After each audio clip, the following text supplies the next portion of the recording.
Alexis Moncayo y Licenia Espinel comparten un diálogo con el invitado. En Punto Noticias hablamos de...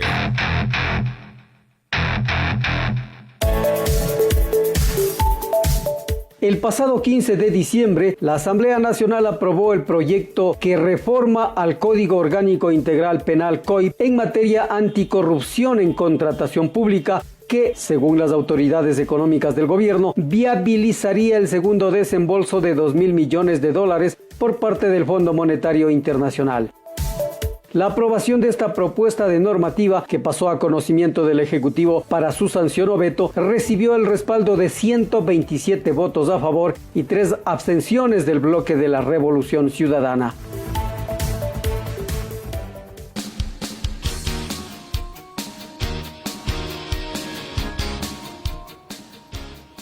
Ocho de la mañana con 40 minutos, 8:40. Saludamos a esta hora en Punto Noticias a través de Pichincha Universal al legislador José Serrano, asambleísta por Alianza País, presidente de la Comisión de Justicia. Está legislador Serrano, buenos días, bienvenido, le acompañamos a Alexis Moncayo y quien le habla, Licenia Espinel.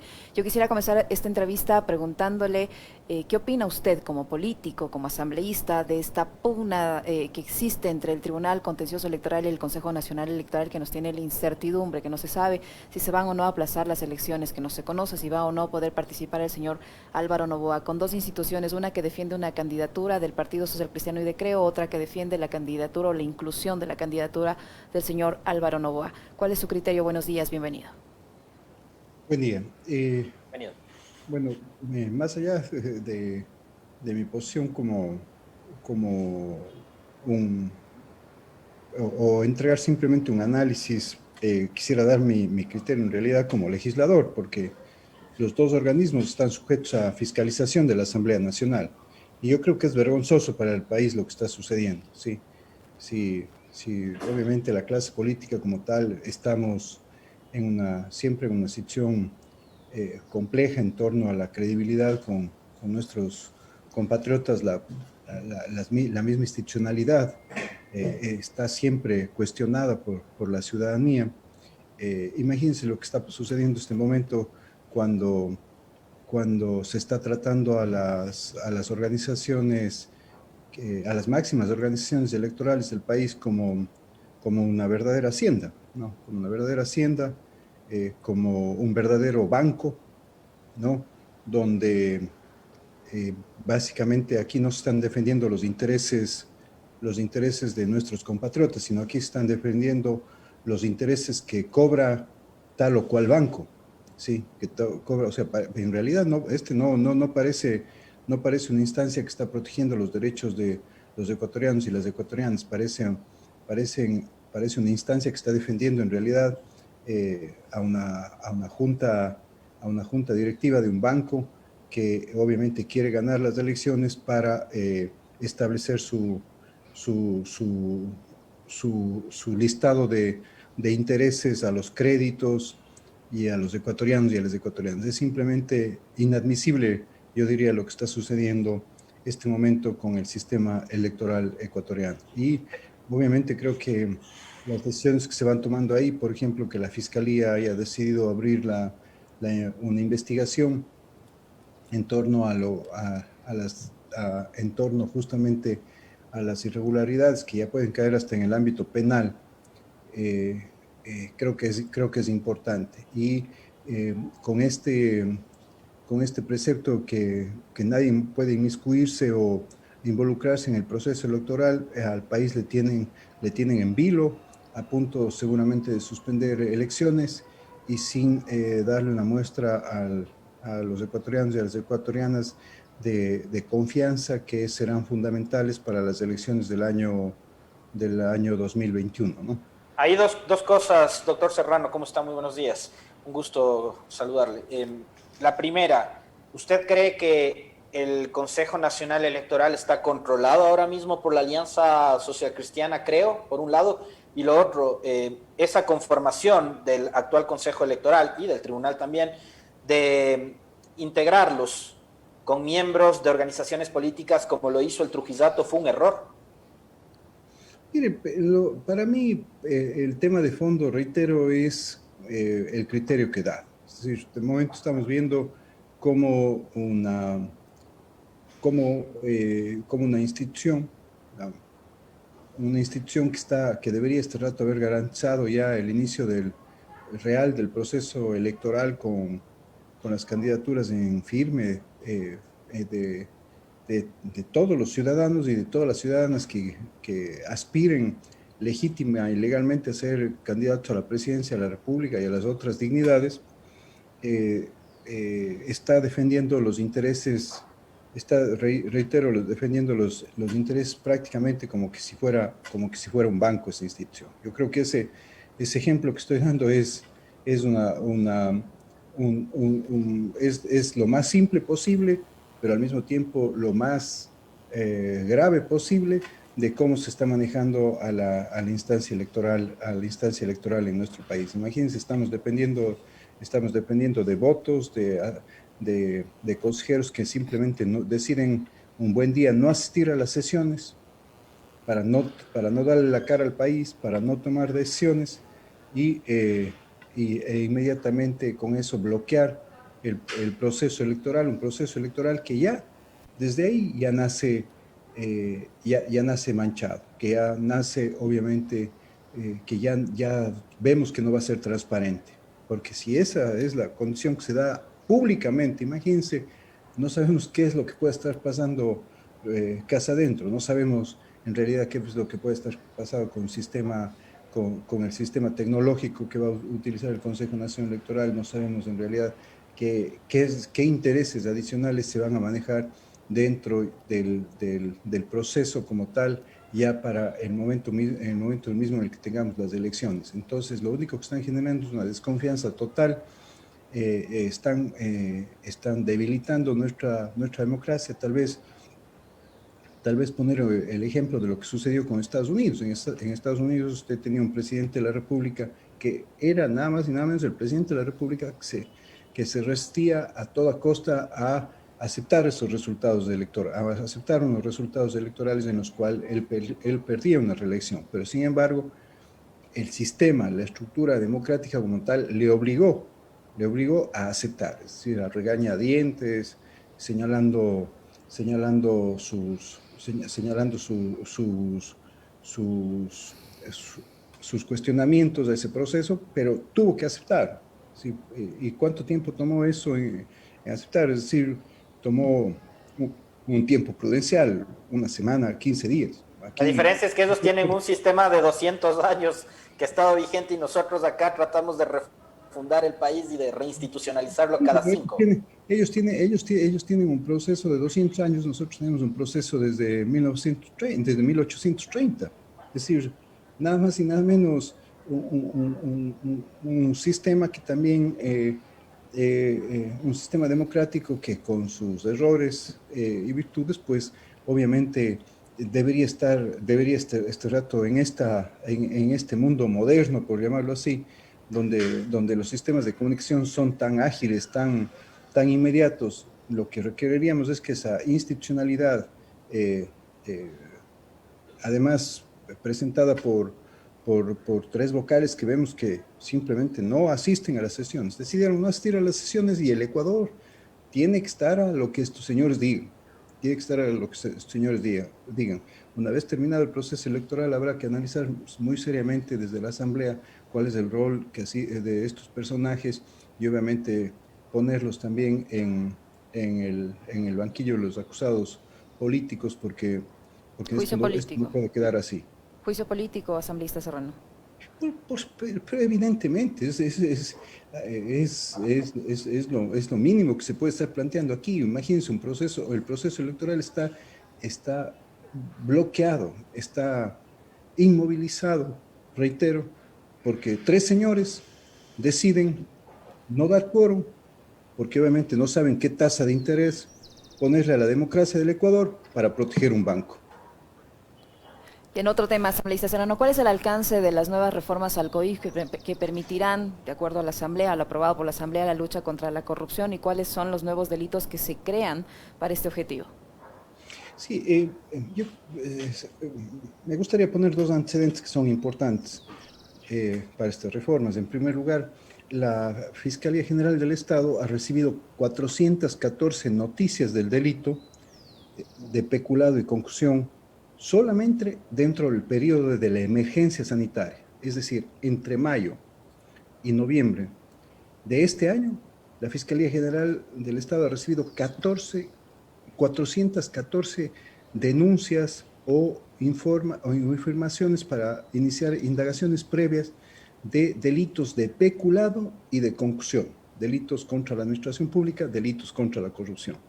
Y por otra parte, en las 60 auditorías de compras públicas de insumos médicos durante esta emergencia sanitaria, se habla ya de que se han encontrado sobreprecios hasta del 9.000% en esos insumos médicos. 9.000%. Es decir, ¿cuántos ecuatorianos y ecuatorianas han muerto porque algún delincuente, porque esa creo que es la palabra, no solo corrupto, delincuente corrupto, justamente decidió ponerse de acuerdo con un privado para subirle hasta el 9.000% de sobreprecios a esos insumos médicos? Entonces, a partir de ahí,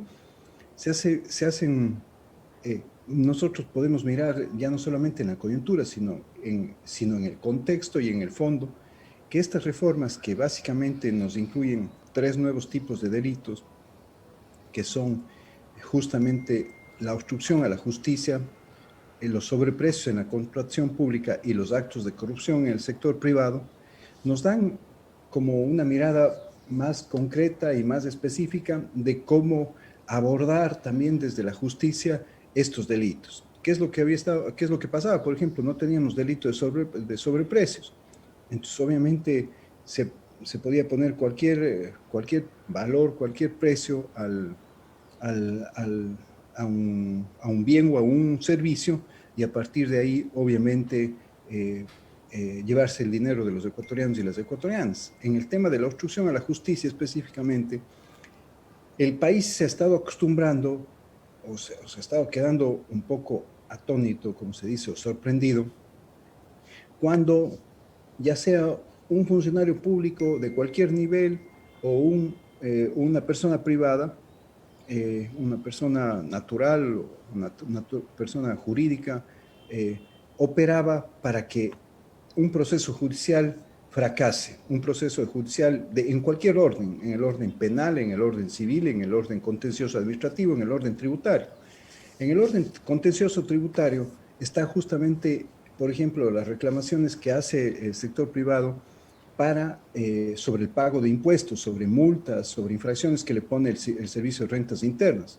Entonces, muchas veces lo que hacían es utilizar o manipular la información o manipular a testigos para que esos procesos simplemente se caigan y el Ecuador pierda ingentes cantidades de dinero. Pero esto en el tema contencioso tributario, contencioso administrativo, con las glosas de la Contraloría y del Servicio de Rentas Internas. Pero ya en el tema penal, procesos relacionados, por ejemplo, a una violación, a narcotráfico, simplemente se les amenazaba a los testigos, se les amenaza a los testigos no van a dar su versión, no van a dar su testimonio, y los procesos judiciales también se caen.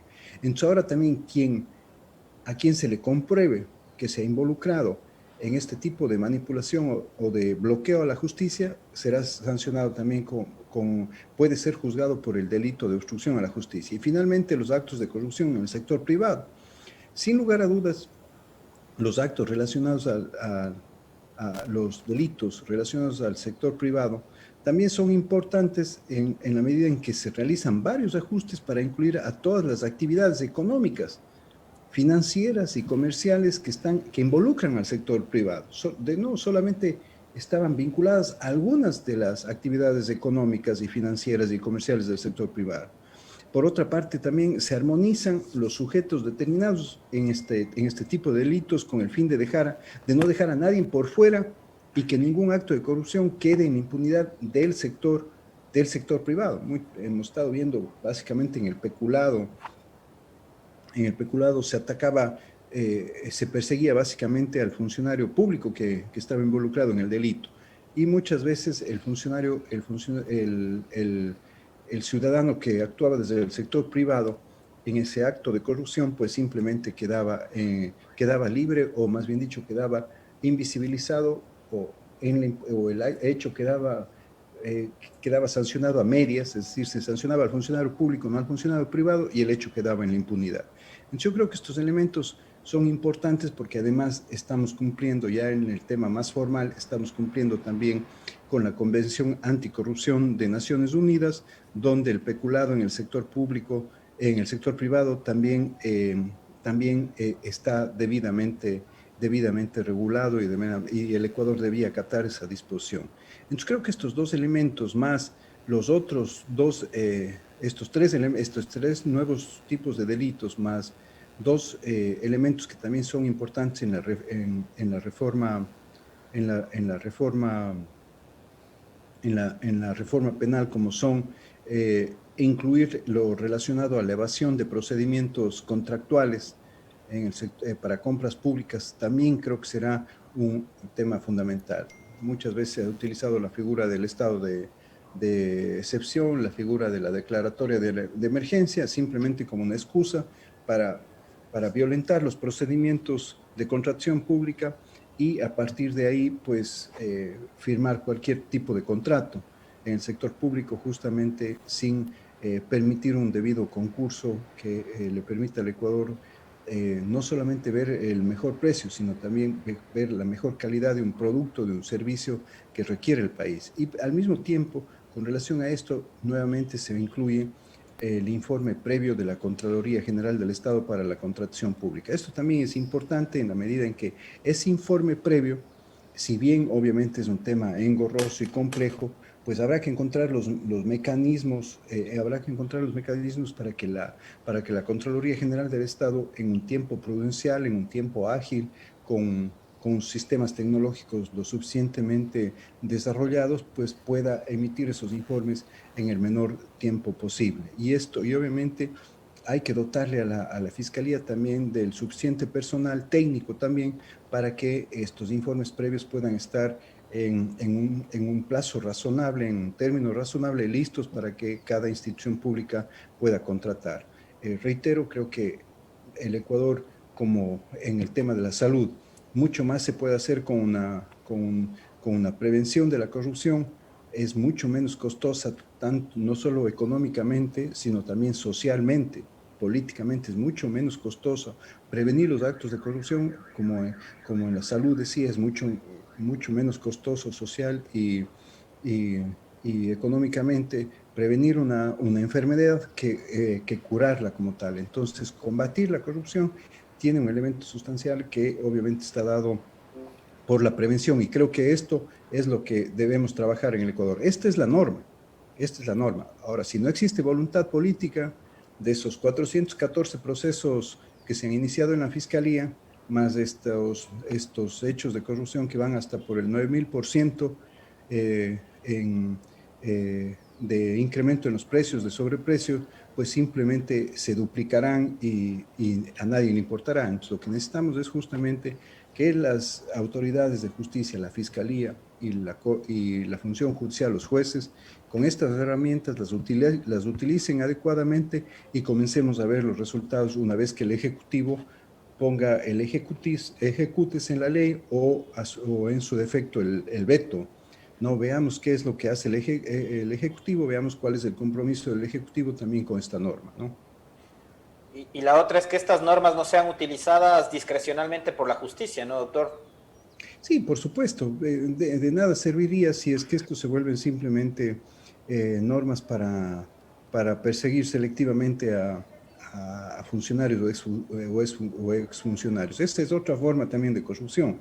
Esa es otra forma de corrupción y, por supuesto, de dejar en la impunidad mientras están persiguiendo a una persona que puede ser inocente, simplemente por otro lado, el ciudadano o la ciudadana que cometió verdaderamente un acto de corrupción, pues simplemente se está riendo, no solamente de los ecuatorianos y de las ecuatorianas que vivimos en este momento en el país, sino de la democracia como tal. Entonces, eso es lo que estamos protegiendo acá. Acá estamos estableciendo ciertos mecanismos para proteger a nuestra democracia, ¿no? Muchísimas gracias. Muy amable, doctor. Sí, muy amable. Al doctor José Serrano, asambleísta de Alianza País, que nos ha acompañado esta mañana en nuestro último tramo de nuestro segmento de entrevistas. Gracias, doctor Serrano. Muchas gracias a ustedes.